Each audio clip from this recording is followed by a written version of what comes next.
Dear Sir, I'm informed that a ship with Germans is gone up to Baltimore, among whom are a number of craftsmen.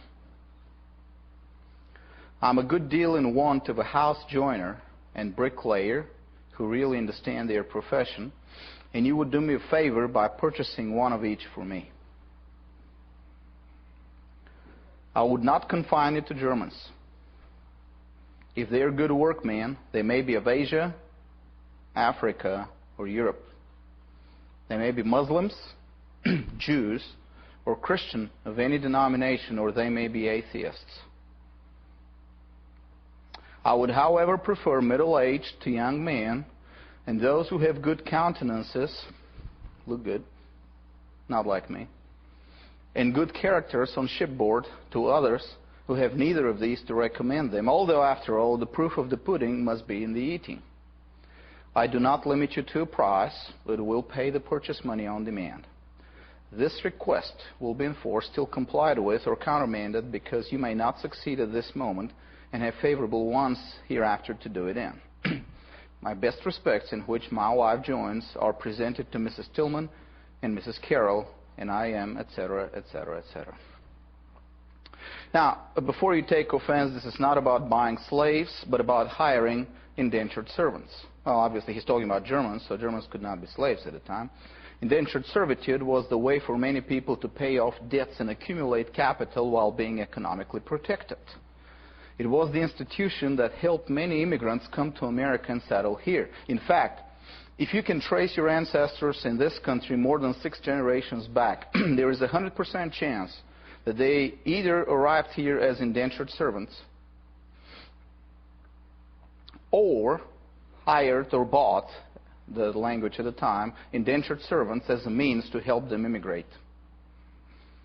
The history of some towns in central Texas, the German, Czech, Polish heart of Texas, is a history of whole families coming over as indentured servants of one or another Austrian or German noble. Indentured servitude is a biblical concept, and you can read about it in Gary North's economic commentary on the case laws in Exodus 21 through 40. And later on ask me about the book. All right, so let's return to this letter. Can anyone guess the name of the author of this letter? Any takes as to who the rich employer is who would not mind hiring Africans or Asians, no matter what religion they are, Jews, atheists, or even Muslims, as long as they're good workers? Any takes as to who this despicable, wealthy, rich, liberal trader is who sees no problem with even Muslims immigrating to American soil and even hiring them for his business, effectively robbing local, honest American workers of their right to his business? The letter, my conservative and Christian friends, is signed Mount Vernon, March 24th, 1784, George Washington.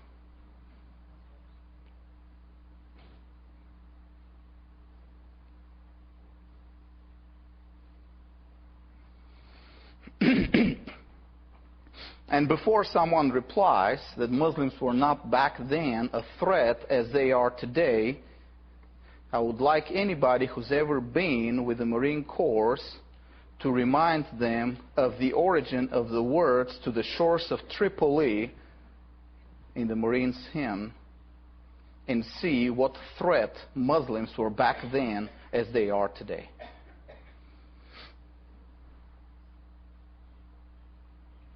I'm not an absolute fan of George Washington. I'm more skeptical concerning him than most Americans educated in government schools. I mean, much in his ideology was closer to centralism and statism than my beliefs are. But this letter speaks more than just Washington. It shows us the spirit of the early decades of the new American Republic. So, as we continue discussing our present policies and the views of many conservatives on immigration, keep in your mind this vision of America restored to her roots. An airport gate with no border control, or TSA or any other kind of government thugs or perverts, and George Washington picking workers to hire for his business of those who just got off the plane.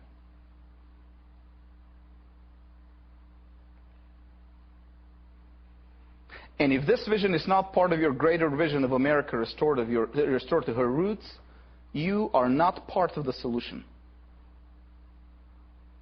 You're part of the problem we have today. A problem that is statism, tyranny, and injustice brought upon us by crafty socialist politicians with either D or R attached to their names. Oh, thank you. Notice how, when speaking about the immigration of those workers, Washington speaks in terms of two issues. One is economics. He has an economic need of workers, and he wants them skillful in understanding their profession. The other is spiritual, religious. He wants them to be of good character and of good countenances. Now, it was believed at the time that the good character of a person is inevitably expressed in his outward countenances, which would make me a criminal at the time, I guess. But the economic and the spiritual factors were the only factors that controlled the issue of immigration at the time.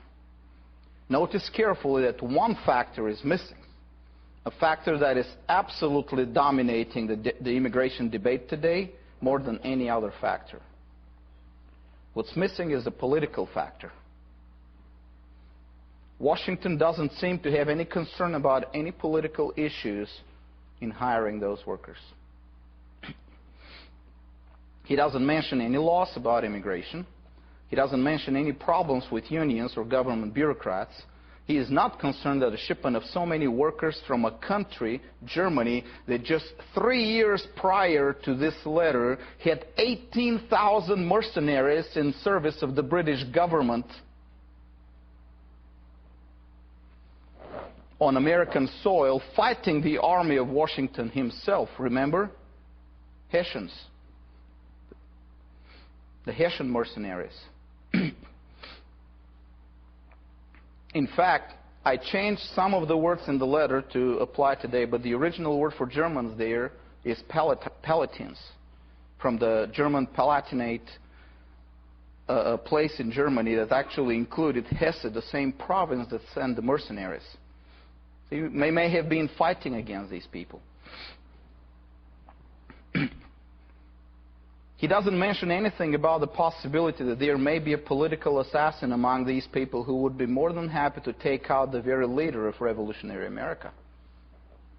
Which makes us wonder, why were these Americans in the early days of the young fledgling republic so oblivious to the dangers of uncontrolled immigration?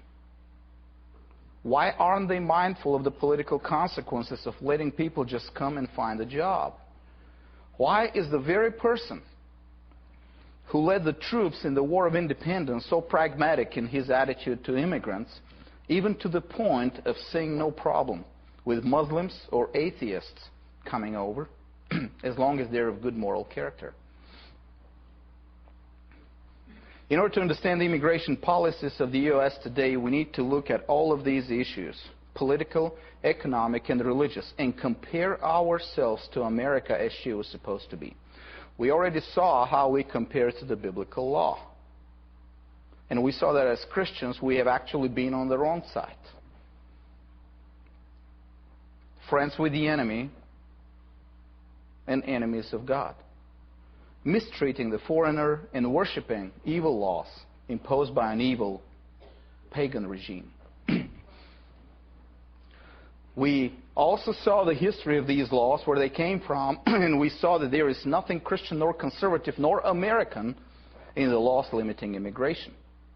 We saw that they were passed by fascists, socialists, liberals, statists, and we have allowed to be brainwashed by those same fascists, socialists, liberals, and statists to accept these laws as legitimate and even root for them and insist on their enforcement instead of returning America back to her roots.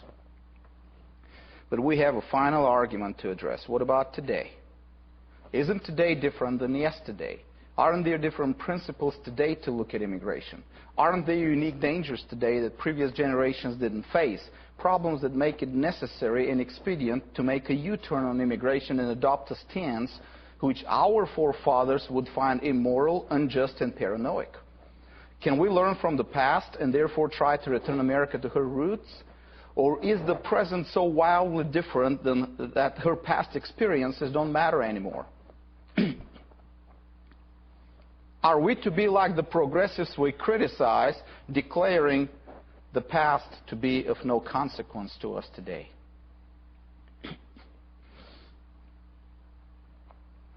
To answer these questions, we need to look at the modern arguments for immigration restrictions and answer them. We need to look at them from all perspectives, political, economic, and religious, and honestly assess our situation, our views, and policies. And if necessary, be humble.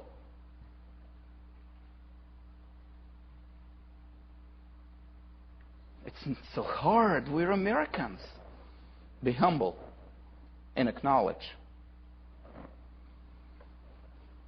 if we have been wrong, and change our views and change our practical living and social and political action. As we saw, political considerations were excluded from Washington's letter about immigrant workers. Why? Well, there's a good reason for such omission. The American patriots had dealt with the political side of the issue in the Declaration of Independence. Restricting immigration by legislation or political means they considered an act of injustice and tyranny. It was injustice and tyranny enough to make it one of the good causes for righteous rebellion. The solution they had to it was to depoliticize immigration altogether, taking it out of the set of the legitimate prerogatives of the civil government. Controlling immigration was just as much an act of statism as tyranny as was a 3% tax on tea.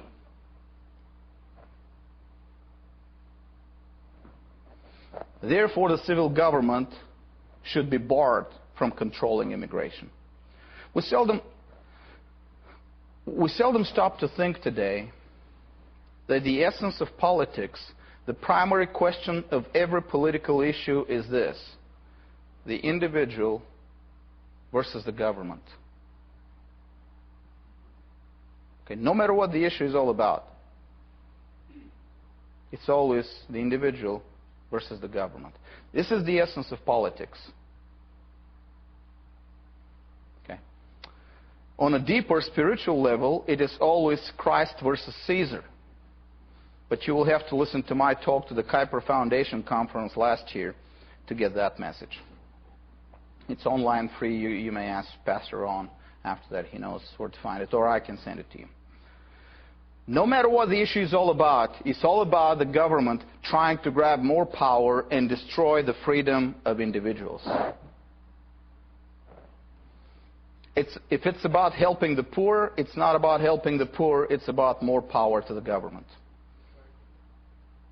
If it's about protecting the environment, it's about more power to the government. If it's about gun control, it's about government control. If it's about education, it's about more power to the government. If it's about food safety, it's about more power to the government. If it's about school vouchers, it's about more power to the government. And if it's about immigration, it's about protecting us, Americans, right? No. It's about more power to the government. Excuse me. Any issue on TV, the newspapers, and on the internet today is just a smoke screen for the real agenda of our own homeborn bureaucrats.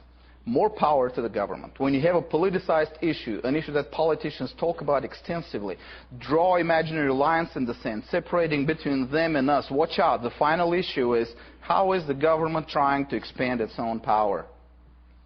For the politicians, really, the them is always you, the individuals, and the us is always the political class R, or D. Given this constant greed of government officials for more power over the individuals, our political participation must be based on the following rule of thumb for discernment of political causes. Any political cause that ends up asking for more power to the government over individuals is an evil, wicked cause, a cause of tyranny, and we're under obligation to stand against it. Because it is tyranny. No matter how beautiful the declared intentions of the politicians are, we must stand against it because it is tyranny. If your local representative shows you a starving child in Africa and says we need more taxes to save this child, we must stand against it. If he shows you the 9/11 destruction and says we need more power to the government in the Patriot Act, we must stand against it. And if he shows you a bunch of illegal immigrants and says we need the government to do something against them, we must stand against it. The patriots in the 1770s understood this simple truth. Modern American Christians and conservatives, when it comes to immigration, are blind to the obvious and immune to common sense. They rather prefer to think on the reflex level like amoebas. If Obama is for amnesty, immigration must be bad. Let's call for more federal troops in Texas to secure the border.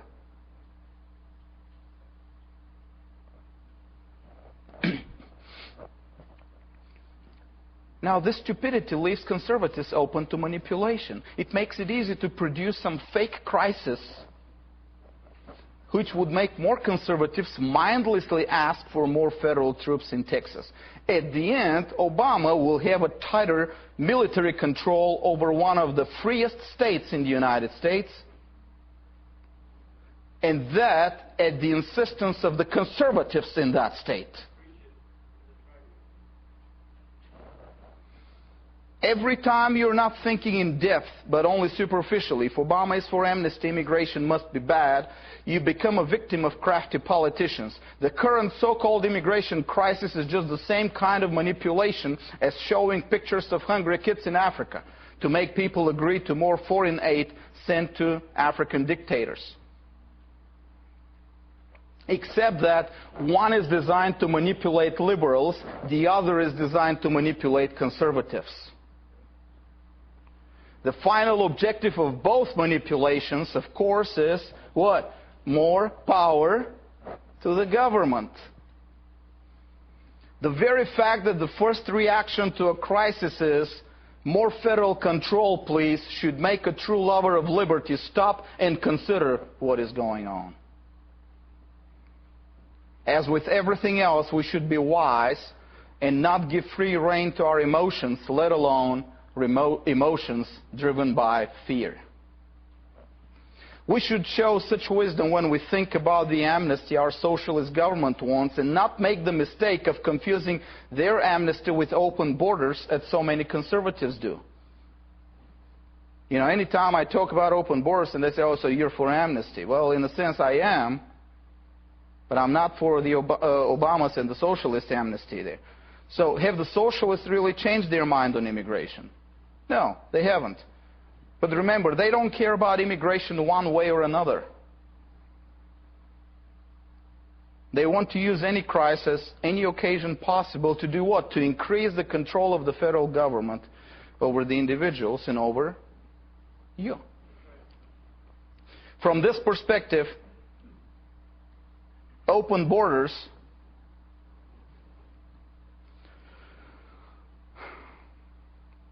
means no government intervention at all. And then we have immigration laws that mean government intervention. And amnesty, as today the liberals want it, means double government intervention. One in the government deciding who gets in legally, and then in the government deciding of those that are illegal who stays. You see that? So the government becomes not only a lawgiver, but a giver of grace as well. In this regard, for us, asking the government to secure the border is actually only helping the socialists. Because securing the border is more government control, and it will never work, and it will create more crisis and more power to the government to come and solve the crisis and give grace. The only truly conservative response to the federal government then is this, into the crisis. Obey the Constitution, get the government out of the immigration business altogether, let people travel and settle wherever they want, and only make laws about naturalization as the Constitution requires. And, most of all, Mr. Obama, get your troops out of Texas. The political rhetoric has affected another area in the thinking of the conservatives, and with devastating effect. Immigration is the main issue through which conservatives are groomed to worship the federal legislation and submit their moral senses to the federal government. Actually, there are few areas that this idolatry of the federal government by conservatives is so obvious.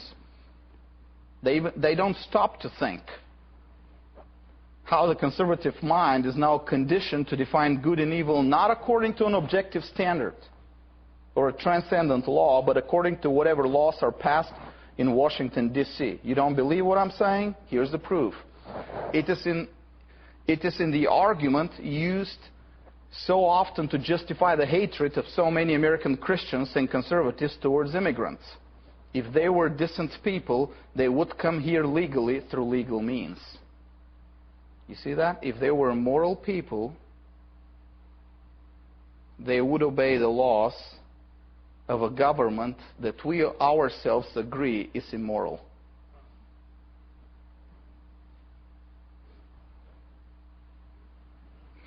Do you see how federal legislation has become the ethical standard for good and evil for conservatives? Do you see the worship of the state in this argument? If you don't, let me apply the same argument in another area so that you see the idolatrous nature of this argument. If you are a decent person, you will comply with Obamacare. Anyone? Or if you were a decent person, you will comply with gun control laws. Or better yet, if the founders were decent people, they would have complied with the king's laws. If Corrie ten Boom was a decent person, she would have complied with the Nazi laws and she would have turned over the Jews to the Nazis. If Soviet dissidents were decent people, they would have complied with the laws of their communist state. What should be the reaction of a biblical Christian or of a true conservative when we hear such an argument? It should be this. No, if the law was a righteous law, it wouldn't make criminals out of people whose only crime is their desire to find a job and provide for their children. If it was a righteous law, it wouldn't give the government so much power over individuals. If it was a righteous law, it wouldn't deprive the employers of the liberty to hire whomever they want. And then, as is the good old American patriot tradition, the conclusion would be, if it's an evil, unrighteous law, I have absolutely no moral obligation to obey it, and those immigrants have no moral obligation to obey it. Resistance to tyrants is obedience to God. The reality is, by the stroke of a pen, Congress created a new legal category of criminal. An artificial category supported by neither the Constitution nor the Bible. The illegal alien.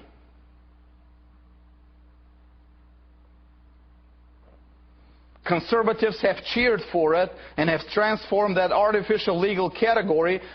They have gone even further in their wickedness and have transformed the legal category into a moral category. Illegal aliens are bad people. We have become more wicked than our government. And then the same conservatives are surprised that Congress creates other artificial legal categories of criminals. For example, the uninsured American.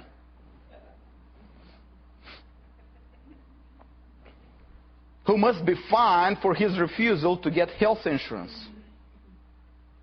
Reality is, once Congress imposes unjust laws on foreigners, it will inevitably end up imposing unjust laws on U.S. citizens. God is not mocked. Not to mention the practical issue of who exactly decides who gets in legally and who doesn't. Isn't it the same federal bureaucrats who, as we know, have a very different idea of what America's interest is compared to our ideas? Would you trust a federal bureaucrat with finding you a job? Deciding your health care? Educating your children? Deciding what to do with your money? If not, how come you suddenly trust those leeches when it comes to immigration? Are those federal bureaucrats in the consulates less corrupt than the rest of them? Less bribable?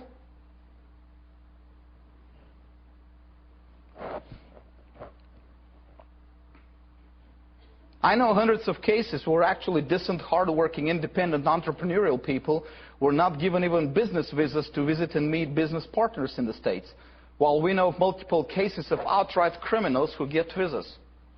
How's that immigration control working for y'all? Isn't it much better to disband that bureaucratic army and let the people travel freely? For in this way, we have a better chance to have decent people come in. As we saw, for over 1,500 years, Christian Europe, and for over 300 years, Christian America knew these obvious truths. That's why the American patriots denied the civil government power over the immigration of people. And that's why George Washington didn't have to include any political considerations in his talk about hiring immigrant workers. Liberty was liberty, period. This politically, a conservative shouldn't be against immigration. If anything, if conservatives in America were really conservatives, and Christians in America were really Christians, they would be demanding the repeal of all immigration laws immediately, right now, as the solution to the fake immigration crisis today. The crisis is not real. It is artificially created by laws that shouldn't be there in the first place if America stood faithful to the original intent of the founders. What about the economic consequences of uncontrolled immigration? Wouldn't the economy collapse under the pressure of so many immigrants pouring in through the borders? Well, when it comes to economic issues concerning immigration, Christians are just as unable to think clearly and employ common sense. The picture formed in their minds when they think open borders is millions of immigrants who are entrepreneurial enough to cross several borders and come into the United States only to remain passive for the rest of their lives and only live on welfare, destroying the American economy in the process. Now, such picture is the fruit of fears instilled by 2 decades of purposeful liberal propaganda. And its origins can be traced back to the trade unions and their socialist propaganda techniques in the early 20th century, as we all saw. But this thinking has no precedent nor confirmation neither in the history of the United States nor in the history of the world. In fact, a thorough study of the facts of history reveals that only positive things can come out of uncontrolled immigration.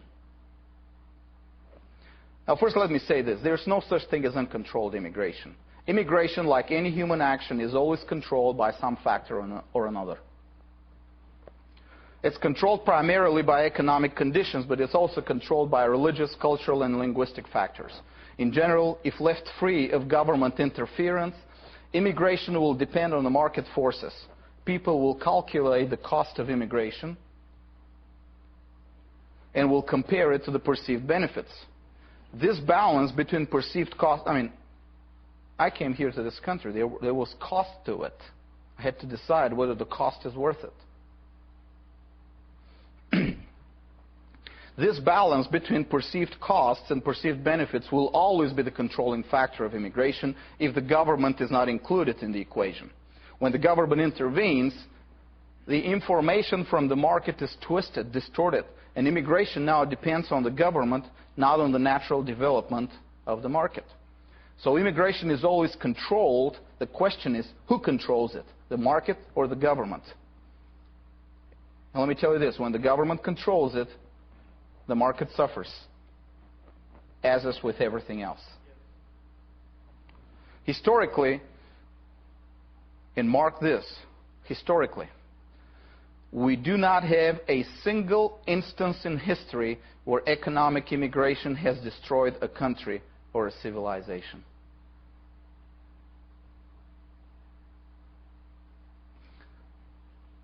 We actually have examples when mass immigration actually helped accelerate the economic growth. In America of late 19th and 20th century is the most perfect example of it. In fact, for countries like with aging population, like the United States, Canada, and Western Europe, and low birth rates or high level of abortions, mass immigration may turn out to be the only tool of preserving the economic growth and the civilization. Let's not forget that the U.S. alone has killed more than 55 million human beings in the Holocaust of abortion. Okay? These are 55 million workers, entrepreneurs, innovators, engineers, production organizers, etc., etc., etc. The chicken are coming home to roost in our day. As 70+ million baby boomers are entering retirement age. And given the increased life expectancy today, we'll need senior care for another 20 years at least after retirement. Now keep in mind, the average life expectancy after retirement at the time they were born were just 5 years. We got 20+ years after retirement. Germany, Britain, and the Scandinavian nations are facing the same crisis. The presence of guest workers in those countries is important for the survival of the whole system. Even Hitler's Germany, for all the racism and xenophobia of the Nazis, had to import millions of foreign workers to keep their economy going. China and Japan are in a much worse condition than the United States and Europe, chiefly because there isn't a large demographic contingent that is willing to immigrate to those countries. Because nobody wants to learn Chinese.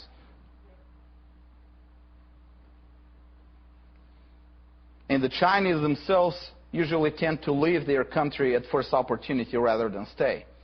Now, this picture of millions of lazy immigrants who only wait on welfare is a false picture, and it has nothing to do with reality.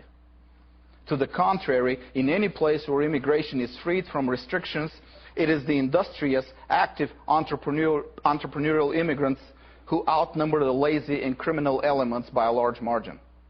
It is to be expected, because immigration is an undertaking of significant cost to the individual immigrant. And when allowed the liberty to immigrate, it is usually the future-oriented, entrepreneurial type of person who is willing to pay the price. In fact, it is partly for this reason that socialists in the past, and Marx himself, have always been firm opponents of open immigration. Because open immigration never changed the political landscape in their favor. Because it always brought in more entrepreneurial people who are against socialism. Karl Marx himself admitted that the policy of open borders for Britain was a reason why his ideology couldn't spread in Britain. You see that?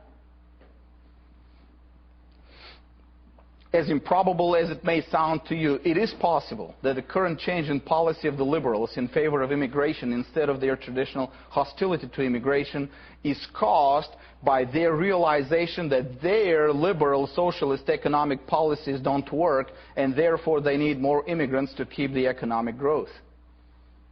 Remember, the Nazis realized the same. The welfare state in the United States is a step from collapse. And since America has no means to naturally replace the needed workers, the fastest measure to prevent economic collapse is to import workers. Maybe the liberals in the States have finally returned to economic common sense, but now the conservatives have adopted the warmed-over old liberal policy and the culturally suicidal ideology of closed borders. Restricting immigration has other economic, often invisible consequences that you don't really make the connection right away. The major one of them is outsourcing production. The connection is seldom made, but it is real, and it has to do with the distorted economic environment created by government control over an area that's purely economical. You're going to ask, how does immigration restriction affect outsourcing? Here's how. Immigration laws, from the very beginning, were proposed by lobbyists of big labor, the trade unions. Okay? Since unions are the voting power behind immigration laws, they have a say as to who gets admitted and who doesn't. Excuse me.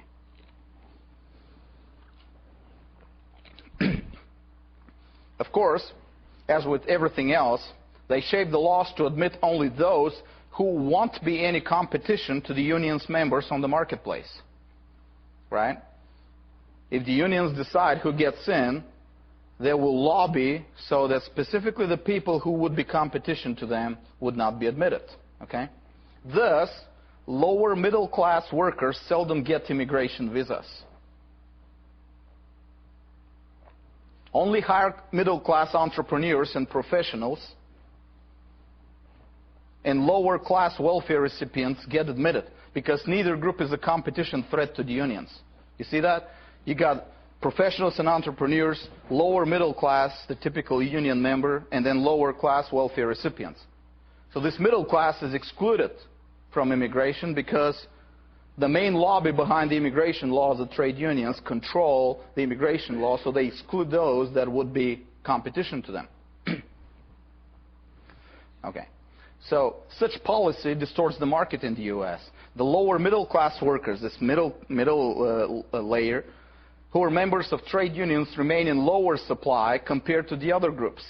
And if you have something in lower supply, that means that its price on the market is going to rise, right? Okay. Not only price, but their political leverage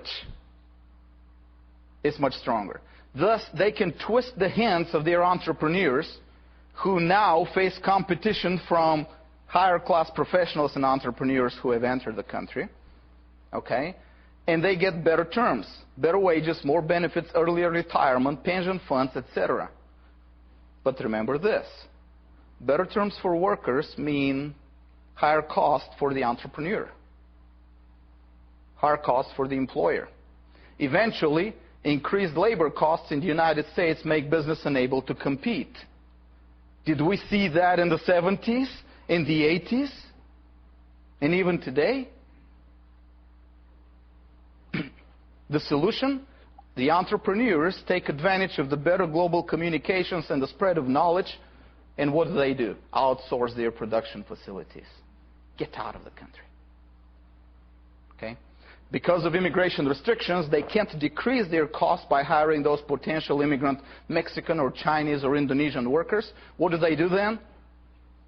They go where these workers are and move whole production facilities to Mexico, China, or Indonesia and give the same jobs to the same Mexican, Chinese, or Indonesian workers that would have had them here in the States.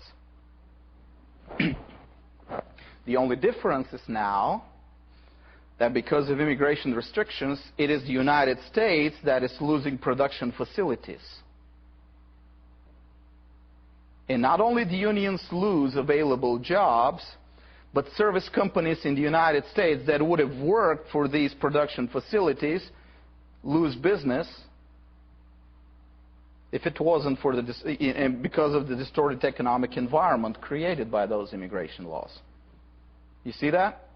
It's all connected. You can't change one thing only. The fear of immigrants is based on a basically socialist view of the economy. There are only so many resources for so many people. That's what a lot of people say. I mean, with our economy here, if we have more people and we spread the resources among them, we're going to be poorer. Therefore, the opponents of immigration say we need to limit immigration so that we don't get poorer.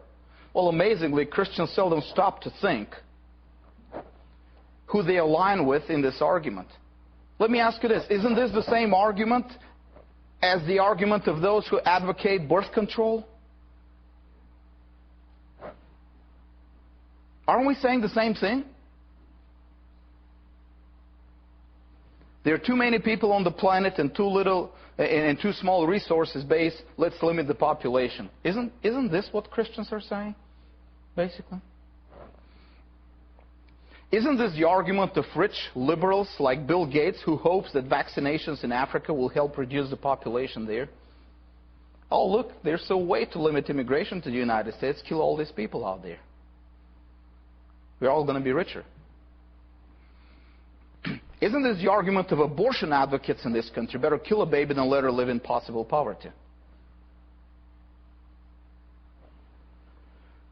Isn't it absurd that with the same mouth we debunk the myth of overpopulation and at the same time agree with it wholeheartedly? If only Christians could stop and realize the absurdity of the argument. If really more people meant less resources per person and richer individuals, poorer individuals, would reducing the population of the United States to one man only make that man the richest man in the world? I mean, let's go to the bitter end of it. I mean, if less people mean richer people, if we reduce the population to one man, is he going to be the richest man in the world? He's going to have all these resources, right? The reality is, if you reduce the population of this United States to one person, or even to 1,000 people, or even to 1,000,000 people, and somehow kept all the resources intact, this group of people will be poorer than an average farm worker in Bangladesh. Why? Because the availability of resources is not what makes people rich, but the work that makes them usable for humans. How are you going to supply your fuel? How are you going to supply your food? Wealth is not in resources that are passively existing somewhere. Wealth is created by work and division of labor and mass production. And let me tell you what, the work, division of labor, and mass production depend on the size of the population you have. Other factors play a part too, like government policies, traditional views of work and entrepreneurship, etc. But the size of population is important too. Related to this is that other socialist argument. Immigrants are taking our jobs. Excuse me, whose jobs are these? In what sense does a job belong to you and not to the employer? If I need a man to mow my backyard, does this job belong by right to my next door neighbor just because he lives closest to the job? Or can I hire the guy who lives 2 blocks over just because I want to hire that guy over my next door neighbor? Can your Walmart send the cops to your home for shopping at Sprouts because Walmart has the right to your business being closer to your home? In your neighborhood? Since when do we conservatives think in collectivist categories like little well-trained communists? These jobs belong to me. An argument is sometimes proposed that given the socialist wasteful policies of the United States government, open borders will only increase the waste, so therefore let's first close the borders, fix what we need to fix, and then open the borders again. Now, the problem with this argument is that it presupposes that limiting immigration will limit the waste.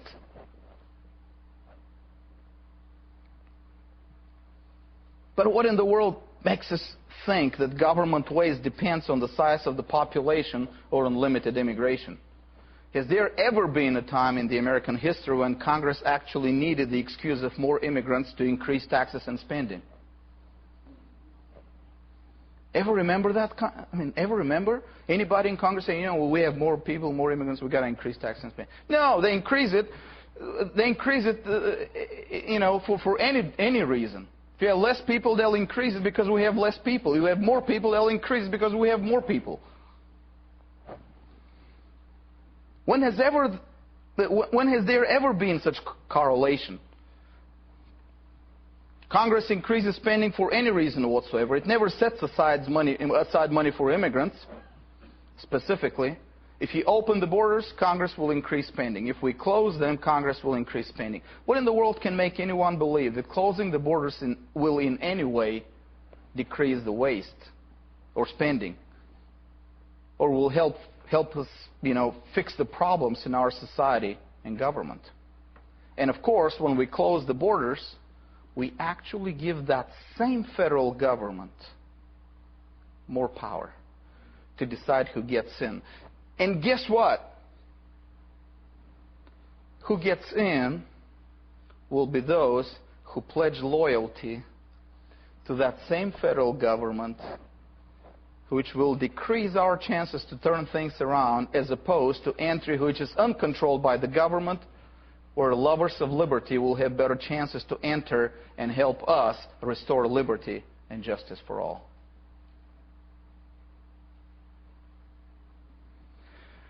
There are many more economic arguments in favor of open borders. We won't have the time to cover them today. I'm sure that there's going to be some in the questions. As with everything else, whenever an area is controlled by the government, the economy suffers. Labor is simply another economic resource which needs to remain fluid and movable to be able to respond to the demands of the market.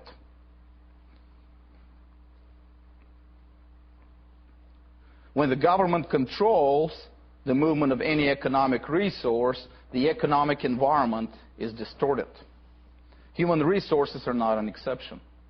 They're like everything else. Also, when the government controls the movement of any economic resource, this opens opportunities for corruption and crime, right? You give the government control over your taxes, guess what you produce? Corruption and crime. Anything. The human resources are not an exception. The only solution to the current immigration crisis is not more federal government, which means more corruption and more crime, but get the federal government out of the immigration business, open the borders for free travel and settling, and let the market forces control what is the job of the market in the first place.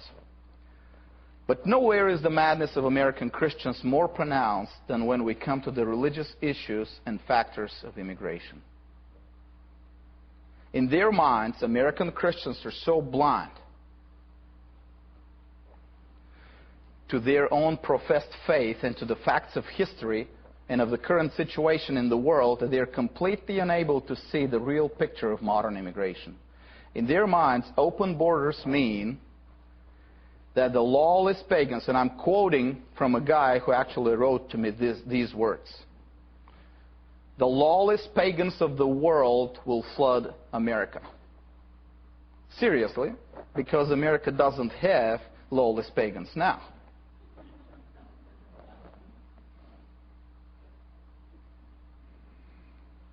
And the world outside America is full with only lawless pagans. And if there are any Christians, they are not so enterprising and future-oriented as to immigrate to America for whatever reason. They don't want a better future for their children, and they prefer to live in misery, tyranny, darkness, and persecutions. That's why Christians will not come, but the pagans will come. I said persecutions, and stop here and ponder over this last word. Aren't we such softies, tearfully posting pictures of persecuted Christians around the world on Facebook? Don't we show such solidarity with our brothers and sisters, insisting that the federal government takes measures to stop persecutions of Christians in Syria or anywhere else around the world? And aren't we so incredibly foolish to not stop and connect this fact with our rooting for restrictive immigration laws? If Christianity is the most persecuted religion around the world, as we all admit, I ask, who of the representatives of all religions around the world is most likely to want to immigrate to another place, most of all the United States? Give me a guess. Would that have any correlation with who the most persecuted religion in the world is? And therefore, who of the representatives of all religions is most likely to be stopped and deported and returned back home to their persecutors by our own immigration laws?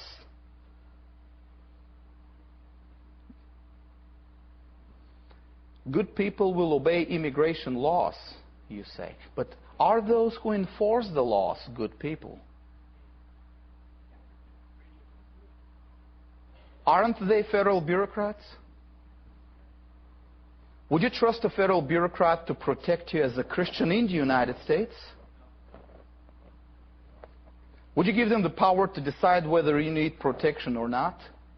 If not, why do we trust federal bureaucrats to actually make decisions in favor of protecting persecuted Christians around the world? How did that work for the persecuted German Jews in the 1930s? How many of them were returned back to the Nazi slaughterhouses because of our immigration laws? And what in the world makes you think it will work differently for the persecuted Christians of the world today? Stop here and consider this.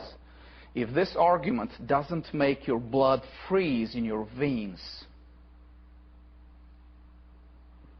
you're not a true Christian. You're a fake Christian. You're just a churchgoer. Your true faith is not Christ. And your true religion is statist idolatry, or American idolatry, or any other kind of idolatry, but not the Christian religion. If these immigration laws you have been supporting have been the reason for the return of even one Christian back to his persecutors,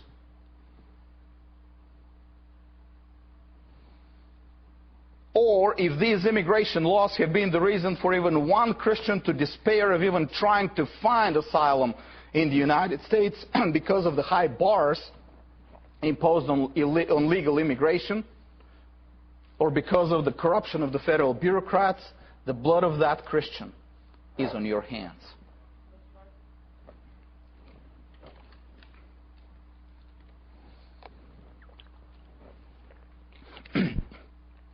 If it's better to tie a stone around your neck and jump in the sea rather than seduce one of these small ones, then it's better to have 10,000 Dearborn, Michigans in this country than send one Christian back to death by persecution by supporting our evil laws. And before you take offense at this statement, could it be that Dearborn, Michigan is actually a warning by God for us to make us see what we have done to Christians around the world with our immigration laws and give us a foretaste of the judgment coming on us? Could it be that in our foolishness we have misinterpreted the sign that God is giving us through Dearborn, Michigan? Contrary to what many Americans believe, of all religions around the world, Christians are disproportionately represented among the world's immigrants, even in the United States. Also, even among the non-Christian immigrants, the statistical odds of conversion to Protestant Christianity are much higher than among the homeborn. I was talking I forgot to whom I was talking today, that there is much higher chance of people coming over here and converting to Christ than if we reach them in their homeland. The best example right here in front of our eyes is the Hispanic population of the United States. A study of 2002 shows that while Roman Catholicism was the religion of over 90% of the Hispanics over 60 years old, the same percentage is down to 60% in the age group of 30 to 40 years old, with Protestantism in all its forms rising to 40% of the faith of the younger generation of Hispanics. Anybody can raise his hand? an example of this? Hispanic Protestant iglesias strike the observer, and I'm quoting from a commentator on the study of 12 years ago. He says, Hispanic Protestant iglesias strike the observer with their average age compared to the aging population in the traditional Anglo churches.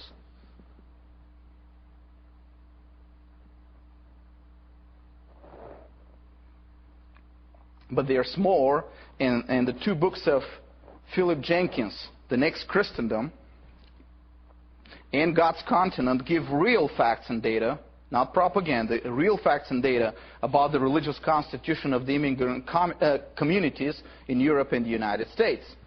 Contrary to the prejudices we all hold today, when immigration is not restricted, Christians are those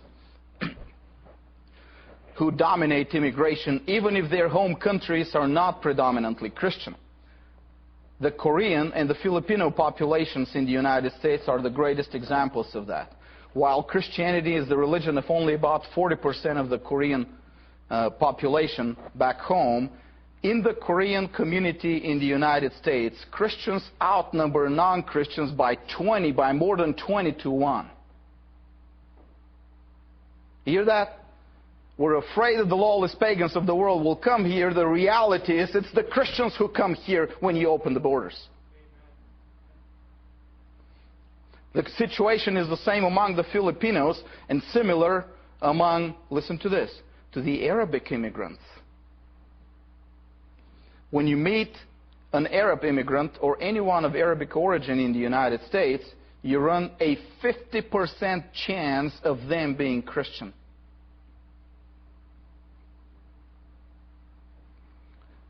A percentage far, far higher than in the Arabic world. Such as the picture among Russian and Ukrainian immigrants as well. And the Russian and Ukrainian pockets in New York City are actually bastions of the Republican Party in a city that is heavily Democrat in its voting preferences. And it is known to all that immigrant Jews from the former Soviet Union separate themselves from American Jews for one simple reason. Why? Immigrant Jews are self-consciously conservative and much more loyal to the original vision of America than are American Jews. The situation is the same in Europe, as Philip Jenkins shows. While we love to be scared by pictures of immigrant communities in Europe with women in burqas and men in turbans, the truth is Christian churches, and not just the dead European traditional churches, but vibrant, life-active churches, outnumber mosques in the immigrant communities by 4 to 1.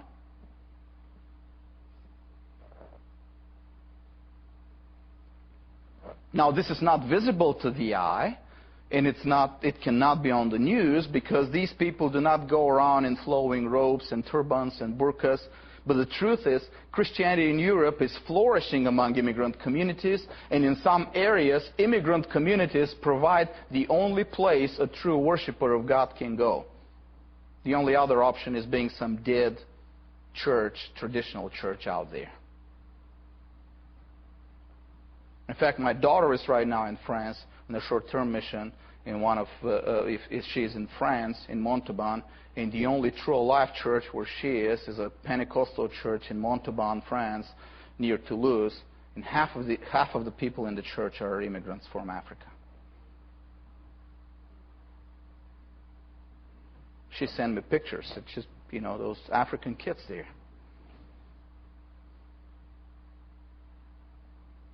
If you want to go to a really living Protestant church in that city, this is your church.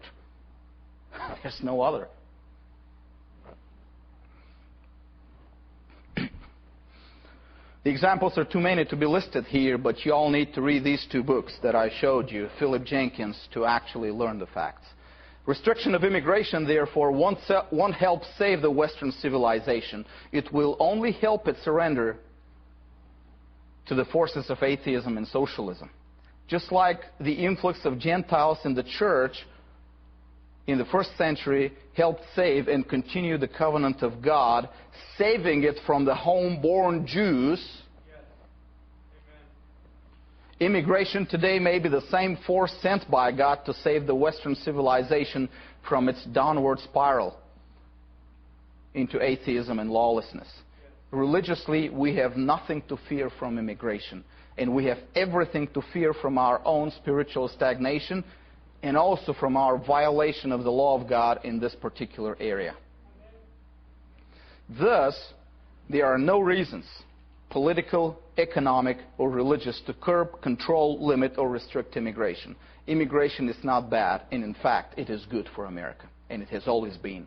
Restrictions on immigration are only another area of government control that has gone beyond the limits God has placed on the civil government. And they are destroying America politically and economically and religiously. The final question then will be, how do we deal with the immigration crisis we're facing today? If we were asked as Christians by our representatives in Congress, okay, you Christians, tell us what to do. What does the Bible say about it? What answer are we to give them? Our answer should be this. Like so many crises America has been through, this crisis is an artificial crisis created not, as many wrongly believe, by the lack of involvement of the civil government, but by too much government. Just like the violence and gang crisis created by the Prohibition 100 years ago, we today have violence and gang crisis created by another prohibition, the immigration prohibition. If we were faithful to the Bible, and if we were faithful to the Constitution at least, and if we had never given the federal government the power to control the movement of individuals, these children here in McAllen would have been with their parents because their parents would have come over the normal way, just as your ancestors came here several generations ago. As we saw before, between 1880 and 1910, in the span of 30 years only, America's population tripled thanks to immigration, and there was no such immigration crisis as wave after wave of immigrants reached the shores of America and made their new home in their new country. The real crisis is not that we have allowed more immigrants. Actually, if you look at the individual states, the states boast when they are able to attract more people.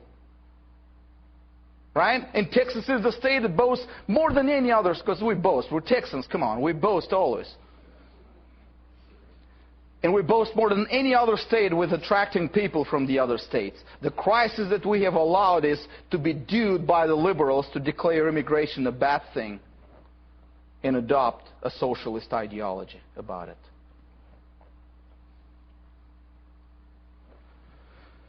When the Prohibition created the crisis of violence and corruption in gangs, the only solution was, end the Prohibition now.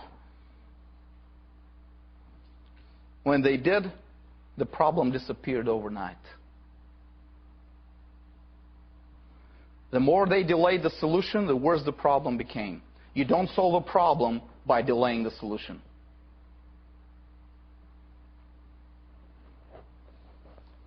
Therefore, there's only one solution to this crisis. Obey the Bible. Obey the Constitution. Get the federal government out of the business of immigration and repeal all laws that limit immigration. Return America to the original formula of open immigration, limited political franchise. Let the people move free, restrain the government, and limit the voting privilege. Anything else will only continue the agony and will eventually bring judgment on this once great nation for her disobedience to the law of God. Thank you.